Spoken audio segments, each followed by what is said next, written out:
Hello everybody, welcome to Equals and Alternatives episode 57. I'm your host Mike Vacanti, and today we are reviewing Calimari appetizer from Red Lobster, which just goes to show that not all seafood is created equal, and that preparation matters, because we have 36 grams of protein and 1,640-ish calories in this mess of deep fried seafood. They're actually giving us probably 50% of the volume here is vegetable. Like really deep fried broccoli and like fried breaded pepper, which, I mean, this doesn't even look appetizing.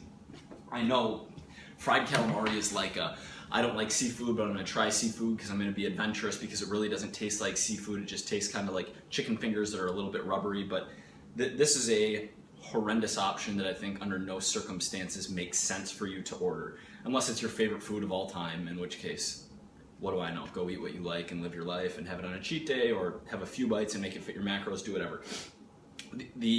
What this equals can be anything, because 1,600 calories of very low protein is like every bad food there is. So 6.5 of these ice cream Oreo bars, which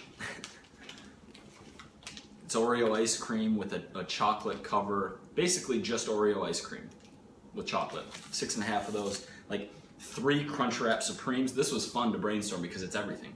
3 Crunchwrap Supremes from Taco Bell, like a whole bunch of stuff off Kentucky Fried Chicken menu that you would think would give you a heart attack if you ate it all is equal to this.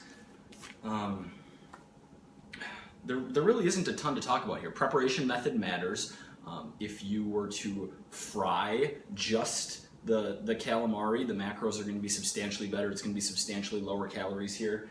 They also give you this dip, and the dip is not included in the 1,600 calories, but it appears to be about 4 to 5 tablespoons of white, creamy, it smells like ranch. Honestly, I'm fasted. I just did cardio. I just took Yohim Bean. Let's link it up to the Yohim Bean, one of the few supplements that might make sense for you.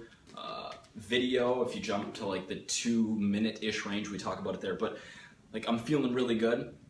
I don't want to break the fast at all eating something that looks as gross as this, so I'm not going to, or as that ranch. But that would be another, if you used it all and ate it all, another 500 or 600 calories. So you're probably not going to eat this entire appetizer by yourself, but if you wanted to get calamari, if you were on a date, if you were with a group of friends, or if you were with another person, you were splitting some apps and you ate half of this with the dip they provide you, that's still over 1,000 calories before your meal starts.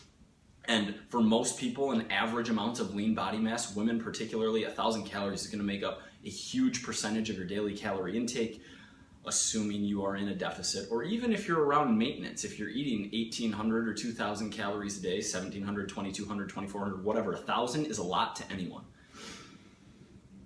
All right, going deep is going to be a little bit weird today. So we're at Red Lobster, and our alternative is obviously a lobster, right? 1.5 pound living, breathing creature here that produces about 40 grams of protein, super lean, like almost no fat, no carb in here. Put some lemon on there, whatever. But what I want to talk about is, I want to talk about the food chain, and I want to talk about vegetarians, and I want to talk about giving a shit about what you put in your body, and really caring. When I was 4 years old, one of my first memories, other than my 4th birthday, was my great-grandpa in northern Minnesota bringing me out to the barn, grabbing a live chicken, grabbing an axe, putting it on a tree stump, and hacking its head off. And I didn't believe he was like, I'm gonna cut its head off. And I didn't believe that he was going to do that. Like, I hadn't processed that our food actually came from an animal. And he did that, and it freaked me out, and the thing ran around like crazy, and it left an imprint in my mind that makes me try to appreciate the living creature, or the previously living creature that I'm eating, anytime I eat meat. And I honest to God, I think that if you're gonna eat something, I think you should be comfortable killing it. And I know for many of you, if you were in that situation, that would be gross, or that would be uncomfortable or unpleasant, but I truly think that you should do it.